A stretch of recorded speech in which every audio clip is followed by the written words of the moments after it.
Hi guys, welcome to BFS Wargaming. So today we're going to talk about the ITT International Team Tournament run by the UKTC this past weekend in Coventry.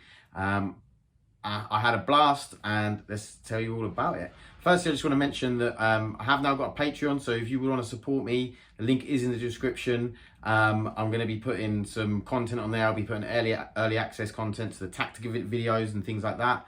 So yeah, hopefully you'll find a little bit on there as well, but also it's really just to help me grow, get better and like get more lighting, more cameras and just make things better. But without further ado, let's jump into the tournament review. Starting off with, I'm going to talk about the event in general. So it was really cool. I think it was 94 teams there, so there was a lot of people. So we arrived on the first day. There was some sort of like dog show or something going on, and there was dogs everywhere in the car park and stuff like that. So I'm not sure if Zach and the team knew that was going to be the way. So parking was a little bit of a struggle the first day, and then food also sort of ran out. But they had, the team sent out an email since, and they've addressed the issues, and they're going to sort it out next year. They're going to have two halls because inside was a little bit cramped as well in terms of the table layout, and it was extremely sort of, I don't know, it felt quite noisy, so you were shouting, whereas the venue before at the last Coventry team event I went to, it just felt a much nicer environment. But the team were on it, so it's the only feedback I'd really give the event. So other than that, it was well run. And I really enjoyed it, thoroughly enjoyed it. I had 5 great games of 40k. So 40k, let's go into it. So on my team, we had Mark Pocock, who was playing Chaos Knights. We had Harley Scully, who was playing Eldar, like Meta Eldar list. We had my brother Dan Ferris, who was playing Drukhari. And this is before the data slate, so bad Drukhari. And then we had Oliver Pickett playing Chaos Space Marines, and I was playing Necrons. So our first game, we went into, I'll go through my list, or I'll put the list in the description actually, because people would have seen it on the channel and stuff like that, so I don't want to spend too much time talking about the list, but I'll put it in the description so you guys can see what I was running, and I might talk about a couple of bits about it towards the end.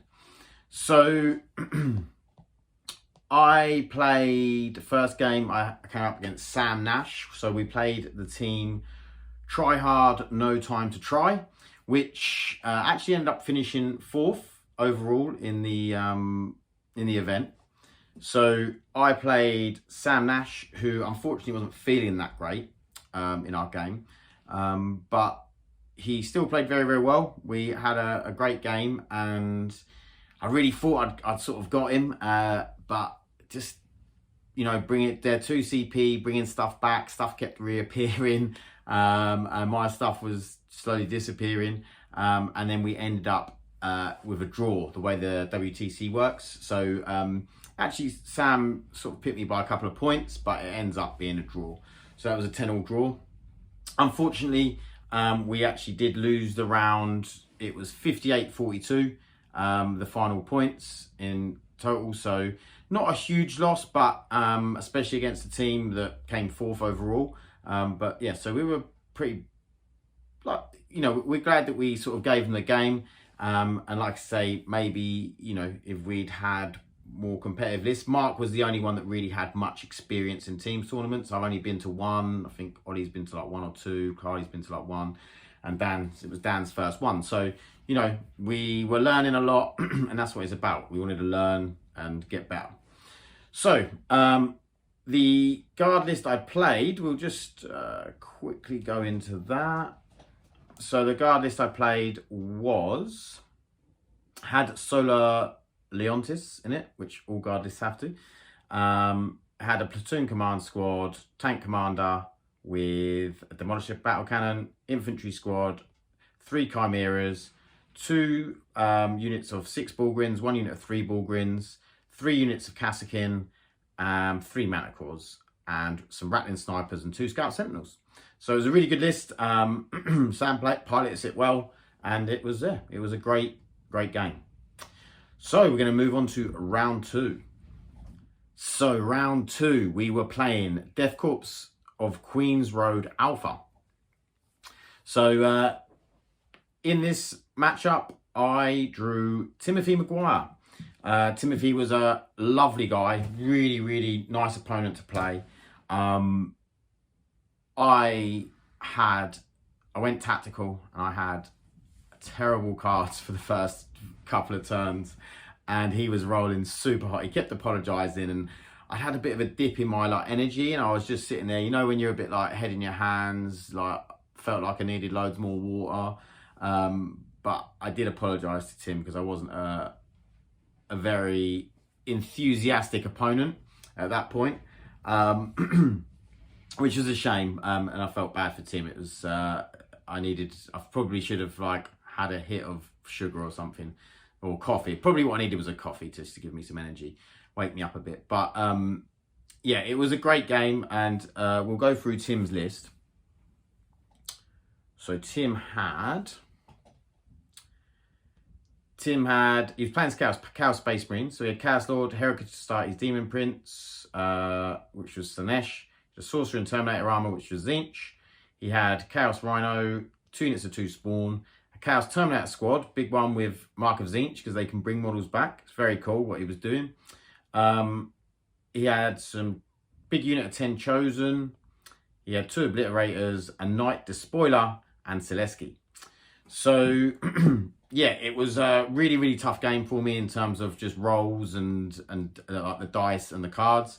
But it sort of came back in the last 2 turns, and I actually ended up getting a 12-8 victory, which was surprising for me considering how bad the game went at the beginning. But yeah, I managed to pull it back, and we ended up winning that game overall 54-46. Mark got a win, Hardy got a win, Ollie took a small loss, and Dan took quite a big loss against the Imperial Knights, just because I think he hadn't really played them and he didn't realise the Helverins with anti-fly and things like that. So yeah, that was and Drakari, pretty much everything flies that you want to shoot at. So yeah, that was a bit of a learning curve for Dan on that one. But yeah, so we got our first win under the belt, so we were pretty happy. Moving into game 3, so we'll take you into that. Game 3, so last game of day 1. Everyone's pretty tired by this point. There was talk between us and the Savage Hammer lads about just rolling off on the pairings and going to the bar, but we decided to play it out. So the Savage Hammer guys are real cool, really, really lovely group of lads.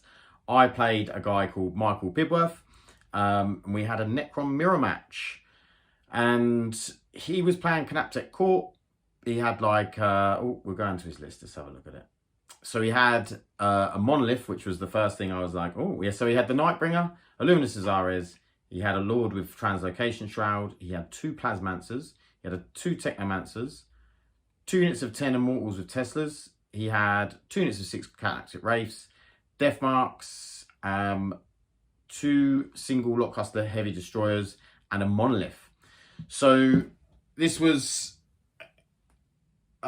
interesting list. I thought I need to try and kill the Wraiths, because otherwise I'm not going to get any objectives. had 1 unit of Wraiths, but he was very aggressive turn 1 and pushed all of his Wraiths up by both flanks, and they got real sort of close, and I didn't actually have to move my Doomsday Arcs, which was really good. So I was hitting on 2s with dev wounds and things like that. So I managed to kill with the 3 Doomsday Arcs, a unit of Gauss Immortals, and a unit of Wraiths. I managed to kill 11 Wraiths in my turn 1. So it was a really good start for me. And he'd sort of killed 5 Immortals turn 1, so he went first. And then, yeah, he done a bit of damage, dropped in turn 2 with the Monolith and some Immortals teleported to it and things like that. But yeah, I sort of finished off his Wraiths. Then the Nightbringer hung around for a couple of turns, ended up killing that. Killed the Monolith the turn it dropped. yeah, and just proceeded to sort of keep picking up his units. And it ended up he just sort of had a unit of Immortals with the Overlord, Plasmancer, and the Luminous Szeras in the middle, which actually was scoring him some points. It wasn't that easy to get rid of, but we ended up getting rid of it in the end. So yeah, I won that game, which I was pretty pleased with the Necron Mirror. So it was 15-5 to me. So nice win. And in fact, Dan got a 20-0 on that one against the Marine Ironstorm list. And Ollie won 17-3, Mark won 17-3, and Harley won 20-0 as well against an Eldar Mirror match. So yeah, it was a really good round for us. We won 89-11. So yeah, really, really good round. So we're going to move on to round 4. Round 4. So we went home after round 3. When we went back to the Airbnb, and the pairings came out. We had we went for some food with the team. The pairings come out, and obviously you start talking about pairings and matchups and things like that. And we come up against the random Maltese guys. Really nice group of lads. So yeah, we were looking through the lists, and there was Gene Stealer Cult, and I thought, I don't really know what Gene Stealer Cult do. I haven't really played them much in 10th edition. I don't think I've played them at all actually in 10th edition, so I really didn't know how they worked, what they did. And ended up, we went into the matchup, and I ended up with Gene Stealer Cult, playing a guy called Mirko Consiglio. I think I've pronounced that right, but maybe not. Mirko will tell me, I'm sure, if I haven't. So it was some really interesting lists in it. They had actually, they had this this demons list, which just had loads of like pink horrors, plague bearers, some hounds, some flamers. It was just loads of stuff. And yeah, it was very, very hard to play against. I got told by Harley, who ended up playing it, and he came out with a 17-3 loss. Dan played the Admech with a 15-5 loss. Mark played into the Necrons with his Chaos Knights, and he came out with a 19-1 win. Ollie played the Eldari with his Chaos Space Marines, came out with a 13-7 loss. And I came out with a draw. Okay, so Mirko, let me tell you about the game. Mirko is an extremely good player. So he talks me through the whole list. He's very fair, tells me everything he can do, all of the tricks and everything else. And so let's go through his list, because it's really interesting. This was my favourite game, just because I learnt so much, and the list was just so interesting and so well played. So Mirko had a Clamavus, a Kelemorph, a Nexus, 3 Primuses, and a Reductus Saboteur, which is a very interesting unit character. So he had 4 units of... No, he's got 3 units of Acolyte Hybrids with all of the demolition charges. So 4 demolition charges in each. Then he's got 4 units of Neophyte Hybrids with the Seismic Cannons and Flamers and Grenade Launchers. He has 2 Achilles Ridge Runners with the Heavy Mortar. And he has a Cyclops Demolition Vehicle, which are actually pretty cool. For 25 points, just deep strike them in to do homers or behind enemy lines. They're a really small model. Looks like a mini Land Raider. I'm assuming it was the model. I don't actually know. It might have been like a 3D print or something. But it was really cool. They've just got a free up save. Like, for 25 points, I thought that was a really cool little tech piece. So yeah, basically the Achilles Ridge Runners, if they hit something, they give an extra AP1. And then when all this stuff comes in from Deep Strike, it ignores cover and gets sustained hits, and then he can do a +1 to hit, +/-1 AP stratagem. So you can end up with these like seismic cannons that are AP3 sustained hits, you know, like and ignoring cover, and it's brutal. So I unfortunately got turn 1, which I didn't really want, and then Mirko basically picks some stuff up, which he can for 1 CP. He can pick 2 units up. He drops some stuff back down, and an Acolyte Hybrids, they killed a Hexmark Destroyer and some Flayed Ones. And then, I had charged some Flayed Ones into a unit of Neophytes and killed a few.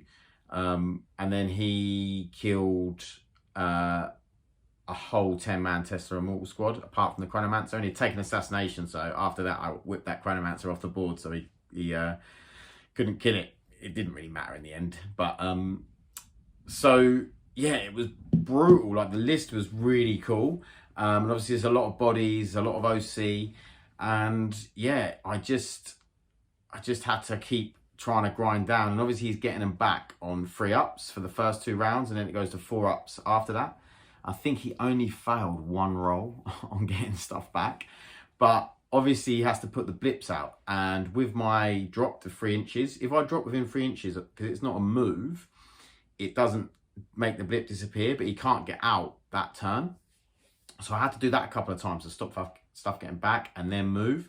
So I actually stopped him getting any units back through the blips, just through good movement and being able to teleport myself with the Hypercrypt Legion.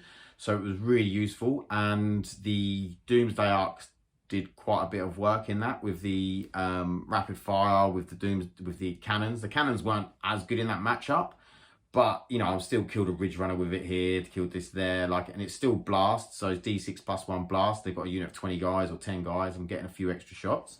So I managed to sort of keep killing them and keep killing them. And I ended up, I ended up, I think I beat him by 4 points, but obviously you have to beat him by over 5 to get a draw.